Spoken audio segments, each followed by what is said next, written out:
punya tugas aljabar. Pertama-tama kita perkenalkan diri, yaitu namakan saya Zahra Febrianti Prayogi dari NIM 20255 202012. Di sini kita perkenalkan saya punya teman tim kelompok saya. Saya dan Joy, NIM saya 202555202031. Perkenalkan, nama saya Kristos Pamelo Nirwalu dengan NIM 202555202038. Di sini kami dari kelompok sekian membawakan tugas aljabar. Nah, di sini kita judulnya tuh aljabar, vektor, dan matriks. Nah, di sini saya bawakan kata pengantar. Apa itu kata pengantar? Jadi ya, puji syukur kepada Allah SWT atas hikmatnya makalah matriks vektor ini dapat diselesaikan dengan baik. Dalam menyusun makalah ini menulis menyadari masih banyak kekurangan baik pada teknik penulisan maupun materi ini. Saya akan membawa pendahuluan vektor dan matriks dalam informatika. Vektor dan matriks adalah fondasi dalam informatika untuk mempresentasikan dan memanipulasi data serta menyelesaikan sistem persamaan kompleks yang mendasari berbagai aplikasi komputasi. Oke, yang pertama, definisi vektor. Kumpulan angka berurutan dalam satu dimensi atau satu baris atau kolom yang memiliki magnitudo dan arah. Yang kedua, definisi matriks. Susunan bilangan berbentuk persegi atau persegi panjang yang diatur dalam baris dan kolom. Oke, next. Sekarang saya akan membawa jenis-jenis vektor dan matriks. Oke, yang saya bawa yaitu jenis vektor. Nah, jenis vektor baris disusun dalam satu baris. Yang kedua, vektor kolom disusun dalam satu kolom. Yang ketiga, vektor nol. Semua elemen yang bernilai nol. Yang keempat, vektor satuan yang panjangnya tepat 1 unit. Dan yang kelima, vektor posisi, menyatakan posisi titik terhadap titik pusat. Dan sekarang saya akan lanjut membawa jenis matriks. Nah, jenis matriks ini adalah matriks persegi. Jumlah baris dan kolom sama. Yang kedua, matriks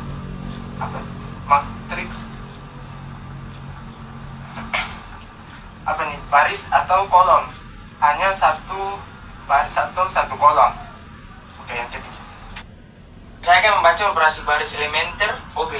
OB penting untuk mengubah sistem persamaan linear menjadi bentuk yang lebih sederhana dan ekuivalen, memudahkan penyelesaian.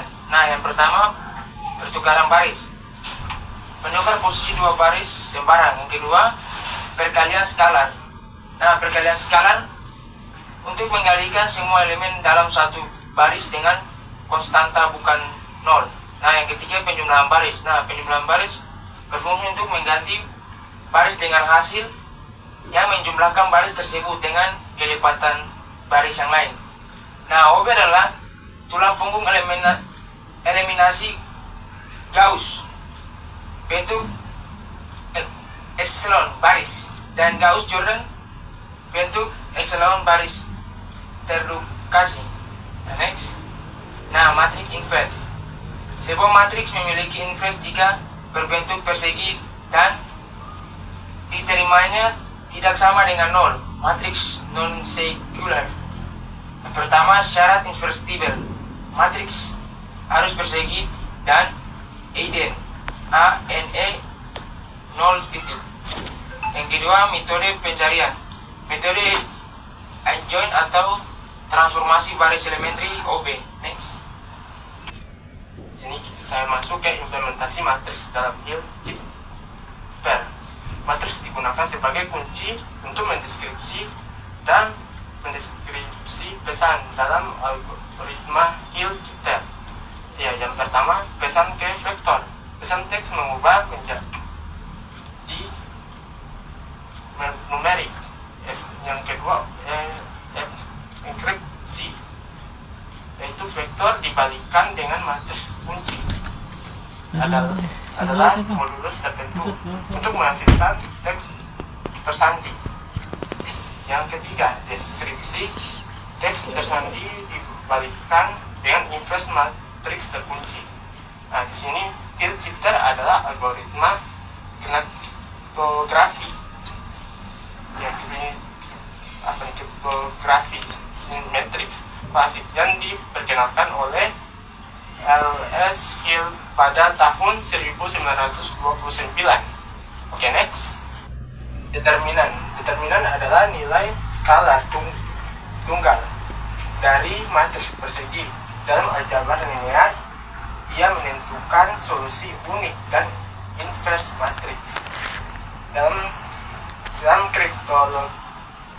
kriptografi atau bisa disebut Hill-Shifter, determinan matriks kunci sangat penting, harus tidak nol dan relatif prima terhadap modulus agar pesan dapat dideskripsi dengan benar.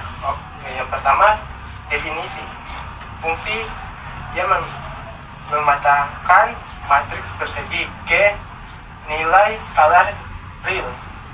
Yang kedua, hubungan dengan inverse. Matriks A memiliki inverse jika dan hanya jika det atau dalam kurung atau A atau disebut ne nol. Itu aja. Terima kasih. Nah, di sini adalah gambar operasi vektor dan nilai vektor Eigen. Nah, operasi vektor Eigen sangat penting dalam komputasi modern untuk menyederhanakan transformasi matriks kompleks dan analisis data. Nah, yang pertama adalah panjang vektor. Nah, panjang vektor digunakan dalam gravitasi komputer untuk mempergerakan konsisten dan mempresentasikan jarak. Yang kedua adalah implementasi PCA analisis data, pengenalan wajah, Eigen face, dan machine learning. Nah, yang ketiga adalah dot product, mengukur kemiringan atau sudut antar vektor, penting dalam game, dev, dan machine learning. Yang keempat adalah cross product. Nah, cross product menghasilkan vektor tegak lurus, penting untuk arah orientasi 3D. Nah, yang terakhir adalah nilai dan vektor Eigen, vektor yang arahnya tetap setelah transformasi. Nilai Eigen adalah faktor selengkapnya. Next. Nah, kesimpulan kita adalah makalah ini merangkum temuan utama operasi vektor dan nilai dan vektor Eigen, menunjukkan hubungan antara teori aljabar dan implementasi informatika. Nah, ringkasan temuan. Ringkasan temuan adalah analisis mendalam tentang operasi vektor dan Eigen. Hubungan teori dan informatika. Nah, hubungan teori dan informatika adalah konsep matematika abstrak sebagai dasar logis program komputer. Ya, yang terakhir adalah refleksi perkuliahan. Nah, refleksi perkuliahan adalah wawasan pribadi tentang proses pembelajaran dan penerapan konsep. Oke guys, sekian dari kami. Wassalamualaikum warahmatullahi wabarakatuh.